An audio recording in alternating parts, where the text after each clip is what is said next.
অশান্ত সন্দেশখালীকে স্বাভাবিক করতে তৎপর শাসক দল। আজ ফের সন্দেশখালীতে তৃণমূলের প্রতিনিধি দল। স্টিয়ারিং কমিটি গঠনের ভাবনা তৃণমূলের। গতকাল সন্দেশখালীতে যান মন্ত্রী পার্থ ভৌমিক, সুজিত বসুরা। গ্রামবাসীদের সঙ্গে কথাও বলেন তাঁরা। 20 দিনে জমি ফেরানোর আশ্বাস দিয়েছেন পার্থ ভৌমিক, সুজিত বসুরা। এই মুহূর্তে বড় খবর, আজ ফের সন্দেশখালীতে পার্থ ভৌমিক, সুজিত বসুরা।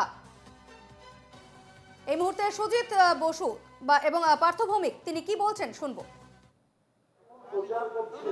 এক শ্রেণীর রাজনৈতিক দল এবং এক শ্রেণীর মিডিয়া যারা ভারতীয় জনতা পার্টি দ্বারা পরিচালিত এমন একটা করছে যে সন্দেশখালীর সব মা বোনের উপর অত্যাচার হয়েছে এবং সেটা অন্য ধরনের ইঙ্গিত করছে এবং অন্য ধরনের ইঙ্গিত করা মানে আমার সন্দেশখালীর মা বোনকে অপমান করা। আমি আশা করব সন্দেশখালীর মা বোনেরা এর বিরুদ্ধে প্রতিবাদ করবে যে ভাই মানসিক অত্যাচার আমাদের উপর অনেক হয়েছে, কিন্তু আমাদের উপরে মমতা ব্যানার্জির রাজত্বে কেউ শারীরিক অত্যাচার করেনি।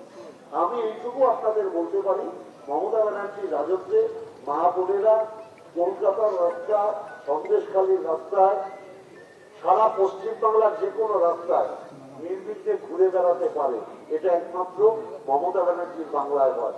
উত্তরপ্রদেশে গেলে যারা ধর্ষক হয় তাদের ফুলের মালা দিয়ে বরণ করা হয়। গুজরাটে গেলে যারা ধর্ষক হয় তাদের ফুলের মালা দিয়ে বরণ করা হয়। আর মমতা ব্যানার্জির রাজত্বে যারা এইসব অসভ্য কাজ করে তাদের জায়গা জেলে হয়। এটা হচ্ছে অন্য জায়গার সাথে আমাদের পার্থক্য। তাই দয়া করে আমাদের একটাই অনুরোধ, আমরা চিহ্নিত করেছি, দলের দায়িত্ব থেকে সরিয়ে দিয়েছি। আমরা ফলবর্দা, শক্তিদা এরকম মানুষদের আবার দলের দায়িত্বে আনছি, সামনের মুখ করছি। আপনারা এদের সাথে যোগাযোগ করে আপনাদের যে কোনো সমস্যা আপনারা ক্যাম্পে নথিভুক্ত করুন, বিডিও অফিসে নথিভুক্ত করুন। সরকার আপনাদের দাবি, আপনাদের যে ন্যায্য আন্দোলন, ন্যায্য দাবি সেটা ফেরত দেবে। জয় হিন্দ, বন্দে মাতরম। মমতা ব্যানার্জি জিন্দাবাদ, অভিষেক ব্যানার্জি জিন্দাবাদ। আমরা শুনলাম এত সময় আমাদের রাজ্যের সেচ মন্ত্রী শ্রী পার্থ ভৌমিক, তিনি শোনালেন, আপনাদের সবাইকে আশ্বস্ত করলেন এবং আগামী দিনে এগিয়ে চলার পথ দেখালেন। আমাদের মধ্যে উপস্থিত আছেন আমাদের, আপনারা জানেন বসিরহাট লোকসভার এক সময় তিনি সংগঠন সাজিয়েছিলেন, মাটি তৈরি করেছিলেন, জমি তৈরি করেছিলেন এবং মানুষকে ভালোবাসা দিয়ে বসিরহাট মানুষের মন জয় করেছিলেন। তিনি শ্রী সুজিত বোস। আপনারা সবাই চেনেন শ্রীভূমি স্পোর্টিং ক্লাব। যখন আমরা দুর্গাপূজা দেখতে যাই তখন একটা মানুষের নামেই শুনি, শ্রী সুজিত বোস আমাদের মধ্যে উপস্থিত হয়েছেন। আমরা তার মূল্যবান বক্তব্য শুনব। ভাই বসো, ভাই বসো। নমস্কার, সকলকে আমার প্রণাম, শ্রদ্ধা, অনেক অনেক শুভেচ্ছা। অনেক গুরুজনরা সবাইকে আমার প্রণাম জানাচ্ছি। আর আমাদের পার্থ ভৌমিক আমার মন্ত্রিসভার কলিগ, তিনি এতক্ষণ বক্তব্য রেখেছেন। আমাদের মধ্যে সুকুমার আছে, যিনি সভা পরিচালনা করছেন, এখানকার স্থানীয় বিধায়ক তিনি। আমাদের মধ্যে উপস্থিত আছেন এখানকার স্থানীয় নেতৃবৃন্দ, প্রত্যেকেই আছেন। শক্তি আছেন, হলদারদা আছেন, সবাই আছেন, শামসুন্দিদা আছেন, সবাই আছেন। আর আপনাদের সবাইকে আমার শুভেচ্ছা জানাচ্ছি। প্রথমেই পার্থ অনেকটাই বলে দিয়েছে আমাদের আসার কারণটা। নিশ্চয়ই বেলমজুর তেভাঙা শহীদ স্মৃতি বিদ্যালয়ে আমরা বসেছি, একটা নিশ্চয়ই এখানে ঘটনা ঘটেছে এবং গত কয়েকদিন ধরে বিভিন্ন সংবাদ মাধ্যম, বিভিন্ন জায়গায় আমরা দেখেছি, আমরা শুনেছি। আমরা গত কয়েকদিন ধরে এখানে আসছি। গতকাল আমরা সন্দেশখালীতে ছিলাম, আজকে আমরা তেভাঙার পর জেলিয়াখালী যাব। বিশেষ করে সন্দেশখালী টুতে বিভিন্ন জায়গায়, কয়েকটা জায়গায়, সবটা বলবো না, সামগ্রিক সন্দেশখালী বিধানসভা বলবো না, যেভাবে প্রচার করা হচ্ছে। এবং একটু আগে আমি যখন আসছিলাম বোম্বে, আমি নাম বলবো না, একটা নাম করা প্রযোজক আমাকে ফোন করেছে, বলে সন্দেশখালী में क्या हो रहा है? सर कुछ ज्यादा नहीं, कुछ होता है, थोड़ा कुछ हुआ है, हम लोग अभी সন্দেশখালী जा रहा है। তো উনি শুনে বললেন, হ্যাঁ আমরা তো মনে হচ্ছে এমন কিছু বড় কিছু, আমরা বড় কিছু ব্যাপার না, নিশ্চয়ই মানুষের ছোটখাটো কিছু অভিযোগ হয়েছে, সেইগুলো মুখ্যমন্ত্রী আমাদের দায়িত্ব দিয়েছেন, আমরা গিয়ে সেগুলো সমাধান করবার জন্য। আপনাদের নিশ্চয়ই ক্ষোভ থাকতে পারে, দুঃখ থাকতে পারে, অভিমান থাকতে পারে। আপনারা সবাই আমাকেও জানেন, আমি 2004-এ লোকসভার প্রার্থী ছিলাম। যারা পুরনো লোক আছে তারা নিশ্চয়ই চিনবেন আমাকে। আমি এখানকার লোকসভায় দাঁড়িয়েছি। তখনকার সন্দেশখালী আজকের সন্দেশখালীর মধ্যে আকাশ পাতাল তফাৎ। আমাদের সরকার কাজ করে, সুকুমার ঠিকই কথা বলেছে, আমাদের সরকার আমলে রাস্তাঘাট ভালো হয়েছে, পানীয় জল এই আস্তে আস্তে দেখলাম সেচ দপ্তর থেকে বড় ট্যাঙ্ক করেছে, জলের পাইপ বসাচ্ছে জল দেওয়ার জন্য। আজকে আমাদের এতগুলো প্রকল্প চলছে, সে লক্ষ্মী ভান্ডার বলুন, কন্যাশ্রী প্রকল্প বলুন, স্বাস্থ্যসাথী প্রকল্প বলুন, সবুজ সাথী প্রকল্প বলুন, রূপশ্রী প্রকল্প বলুন, প্রত্যেকটা প্রকল্প কিন্তু মানুষের, প্রত্যেকটা প্রকল্প কিন্তু মানুষের বেনিফিশিয়ারি, মানুষরা সেটা বেনিফিট পাচ্ছে। আজকে একটা ঘটনা ঘটেছে, এই ঘটনা আমরাও নিজেরা উপলব্ধি করেছি, আমরা উপলব্ধি করে বুঝেছি। এই কিছু মানুষ আমার হাতে কাগজ দিয়েছে, আমি ডিএম এর কাছে পাঠাবো। আমি যখন বাড়ি থেকে বেরোচ্ছিলাম তখন ডিএম কে একটা ফোন করেছি, বললাম আজকে রিপোর্টটা আমাকে দিন, আমি সন্দেশখালী যাচ্ছি, কত অভিযোগ এখনো পর্যন্ত জমা পড়েছে। উনি বললেন আজ অব্দি সকাল অব্দি 350 অভিযোগ জমা পড়েছে। 250 অভিযোগ অলরেডি এনকোয়ারি হয়ে গেছে, 110 মতো সমাধান করে দিয়েছে। তা সরকার টিম পাঠিয়েছে, বিভিন্ন জায়গায় ক্যাম্প করছে। আপনাদেরও বলবো, ক্যাম্পগুলোতে আপনারা দায়িত্ব নিয়ে সেখানে যা অভিযোগ আছে, কে কার জমি দখল করেছে, দেখুন এসটির জমি দখল করা যাবে না, কারণ এগ্রিকালচার জমি দখল করা যাবে না, এটা সরকারের পলিসি। আমরা দুজন ক্যাবিনেট মিনিস্টার আছি এখানে। সরকার এসটির জমি দখল করা যাবে না, এগ্রিকালচার জমি দখল করার জন্য এগ্রিকালচার জমিতে ওই নোনা জল ঢুকিয়ে মাছ চাষ করা যাবে না, এগুলো হবে না। যদি কেউ বলে থাকে, কেউ করে থাকে, তারা তারা অপরাধ করেছে। এগুলোকে বন্ধ করবার জন্য আমরা এখানে এসছি এবং সেই কাজগুলো খুব তাড়াতাড়ি রেস্টোর করে দেবো, আমরা খুব তাড়াতাড়ি সমাধান করে দেবো। আমরা শুনেছি, এই আসছিলাম যখন কেউ বললো দোকান ওখানে আছে, আমাদের দোকানে জমি ছিল আমাদের দখল হয়ে গেছে। আমরা বলেছি জমি ফেরত করিয়ে দেওয়ার দায়িত্ব সরকারের। আমরা সরকারের রিপ্রেজেন্টেটিভ আছি এখানে, মমতা ব্যানার্জির রিপ্রেজেন্টেটিভ আমরা আছি। আমরা রিপোর্ট দেবো, সরকারকে দিয়ে এই কাজগুলো আমরা করাবো।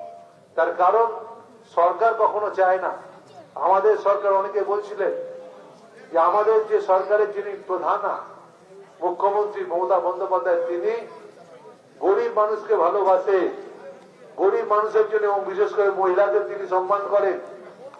আজকে অনেকে অনেক কথা বলছেন, আমি বলি বহু ভেজাল লোক ঢুকে গেছে এর মধ্যে। তারা নিজেদের পার্থ যে কথাটা বলছেন ঠিকই বলছে, তারা নিজেদের স্বার্থ সিদ্ধি করবার জন্য এটাকে করছে, এটাকে জিইয়ে রাখবার জন্য। আরো কিছুদিন জিইয়ে রাখলে তাদের রাজনৈতিক ফায়দা হবে। আমরা চাই না রাজনৈতিক ফায়দা, আমরা চাই মানুষের ফায়দাটা কি হবে।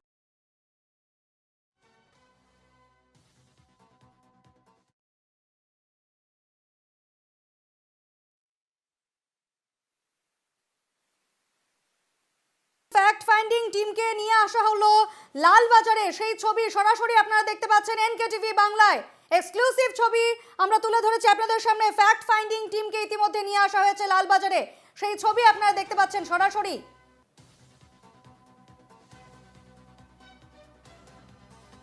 প্রথম ছবি আপনারা দেখতে পাচ্ছেন এনকেটিভি বাংলার পর্দায়। সন্দেশখালী যেতে ফ্যাক্ট ফাইন্ডিং টিমকে বাধা দেওয়া হয়েছিল এবং এরপর ফ্যাক্ট ফাইন্ডিং টিমের সদস্যদের কিন্তু ইতিমধ্যেই লালবাজারে নিয়ে আসা হয়েছে, সেই ছবি আপনারা দেখতে পাচ্ছেন।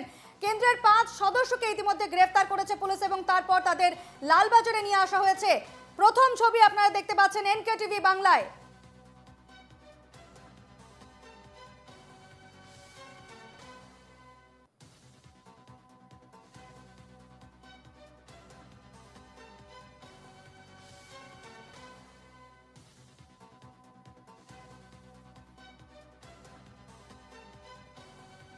সেই ছবি আপনারা দেখতে পাচ্ছেন, প্রথম ছবি, একমাত্র ফার্স্ট ভিজুয়াল এনকেটিভি বাংলায়।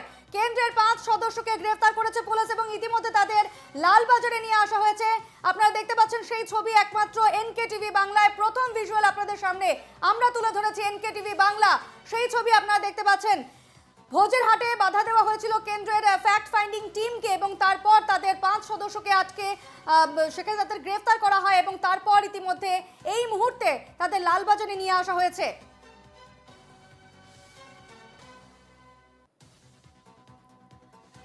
আমরা আবারও চলে যাব সন্দেশখালীতে। সুজিত বসু তিনি কি বলছেন শুনবো। উৎসবই হবে। আমরা বলি উৎসব সবার, উৎসব সবার, ধর্ম যে যার। আমরা কখনো এক ধর্মের মানুষ অন্য ধর্মকে আঘাত করি না এবং এটা শেখায় না। আমরা সেকুলারিজমে বিশ্বাস করি, করি তো? আমরা সেকুলারিজমে বিশ্বাস করি, ধর্ম নিরপেক্ষতায় বিশ্বাস করি। কিছু মানুষ, কিছু, আমি সব মিডিয়ার কথা বলবো না, কিছু মিডিয়া তারা এটাকে নানাভাবে প্রচার করছে। তাই আমি বলি এত বড় ঘটনা এখানে অনেক কিছু হয়নি। কিছু যদি হয়ে থাকে এনকোয়ারি হবে, যদি কেউ দোষী হয় শাস্তি পাবে। অলরেডি তো 2 জন অ্যারেস্ট হয়েছে। আমাদের দলে অ্যারেস্ট হয়, সিপিএম এর শুকুর আলী অ্যারেস্ট হয় না। আপনারা জানেন তো তপন ঘোষ শুকুর আলী ছোট আঙুলে আমাদের কত লোককে খুন করেছিল, 9 জনকে খুন করেছিল, অ্যারেস্ট হয়েছিল, সিপিএম লুকিয়ে রেখে দিয়েছিল। তাই আমি বলি আমাদের তাপসী মালিককে হত্যা করেছিল, দেবু মালিককে কি অ্যারেস্ট করতে হয়েছিল? লুকিয়ে রেখেছিল। আমরা বলেছি অভিযোগ এসছে, সে শিবু হয়েছে আর একটা উত্তম হয়েছে। তাই আমরা বলি আইনের শাসন বাংলায় প্রতিষ্ঠিত আছে। আর বাংলার মা বোনেরা কিংবা বয়স্ক মানুষদের আমরা বলি আমরা সম্মান জানাই। বাংলার কালচার, কৃষ্টি, সংস্কৃতি হচ্ছে রবীন্দ্রনাথের কালচার। বাংলার কালচার বলতে আমরা কাজী নজরুল ইসলামের কালচার বোঝাই। বাংলা বলতে আমরা স্বামী বিবেকানন্দের কথা বলি, বাংলা বলতে রামকৃষ্ণ পরমহংসদেব যতবার ততপদের কথা তিনি বলে গেছেন। সুতরাং এই বাংলার মাটি অত্যন্ত শক্ত ঘাঁটি। এই ঘাঁটিকে যারা মনে করবে, অনেকে বলেছিল আজকে বার 200 পার, তা 200 পার না पगार पार হয়ে গেছে, पगार पार। हम लोग बोलते हैं 200 ना पगार पार हो गया। जो लोग बोलता है ना बहुत बड़ा, कितना बार फ्लाइट में आया, ऊंचा से फ्लाइट में हेलीकॉप्टर कितना देखा है लोग, इतना हेलीकॉप्टर आता है, इतना फ्लाइट आता आवर आएगा। ये महीने में 3 बार आएगा। प्राइम मिनिस्टर का कर्मसूची है 3 महीना के लिए, ये महीने में 3 बार आएगा। तो हम लोग 3 बार आएगा तो क्या फायदा होगा? बांग्ला में दीदी रहेगा, वो लोग आएगा चला जाएगा, वो लोग आएगा दिल्ली चला जाएगा। तो बांग्ला तो दीदी देखेगा, बांग्ला कौन देखेगा? दीदी देखेगा। बांग्ला কে দেখবে? দিদি দেখবে, অন্য কেউ দেখবে না, বাংলা দিদি দেখবে। ওরা আসবে চলে যাবে, আসবে চলে যাবে। ডেলি প্যাসেঞ্জার যেমন হয় চলবে, আসবে চলে যাবে। তাই আমি না, দিদির উপর ভরসা রাখো। দাঁড়িয়ে বলে যাচ্ছি সবার সামনে, যদি যার উপর অন্যায় হয়েছে কেস টু কেস দেখা হবে, কেস টু কেস সাজা হবে। দরকার হলে জমি যদি কারণ দখল হয়ে যায় সেটাকে ফিরিয়ে দেওয়া হবে। এটা করা হবে, এটা আমাদের হয়ে গেছে, অলরেডি ইনস্ট্রাকশন হয়ে গেছে। আমি একটা কথা শুধু বলবো, আইন কেউ নিজের হাতে নেবেন না। বক্তব্য থাকলে বলবেন পুলিশকে। ইতিমধ্যে সেই ছবি আপনারা দেখছিলেন। একদিকে বের মজুরে রয়েছে তৃণমূলের প্রতিনিধি দল, যেখানে গেছেন রাজ্যের 2 মন্ত্রী অর্থাৎ সুজিত বসু এবং পার্থ ভৌমিকরা, এবং তাদের কিন্তু সেক্ষেত্রে ছাড় দেওয়া হয়েছে। 144 ধারার বাধা তাদের আটকায়নি। এবং অন্যদিকে যে ছবি আমরা দেখাচ্ছি, যে কেন্দ্রীয় দলকে অর্থাৎ ফ্যাক্ট ফাইন্ডিং টিমকে কিন্তু সন্দেশখালী যাওয়ার পথে বাধা দেয় পুলিশ। 144 ধারা রয়েছে সেখানে, সেই 144 ধারার দোহাই দিয়ে তাদের ভোজের হাটে আটকে দেওয়া হয় এবং কেন্দ্রীয় দলের প্রতিনিধিদের গ্রেফতার করে নিয়ে আসা হয়েছে লালবাজারে। সেই ছবি আমরা আপনাদের দেখাচ্ছি, আপনাদের সামনে তুলে ধরেছি। ফার্স্ট ভিজুয়াল একমাত্র এনকেটিভি বাংলায় আপনারা দেখতে পাচ্ছেন সেই ছবি, যেখানে কেন্দ্রীয় দলকে গ্রেফতার করে নিয়ে আসা হয়েছে লালবাজারে। অন্যদিকে পার্থ ভৌমিক এবং সুজিত বসু, যারা ইতিমধ্যে বের মজুরে গিয়েছেন এবং সেখানে যে অভিযোগ ক্যাম্প বসানো হয়েছে, অভিযোগ শিবির করা হয়েছে, সেখানে গিয়ে অভিযোগ শুনছেন, সেখানকার মানুষের কথা শুনছেন তারা।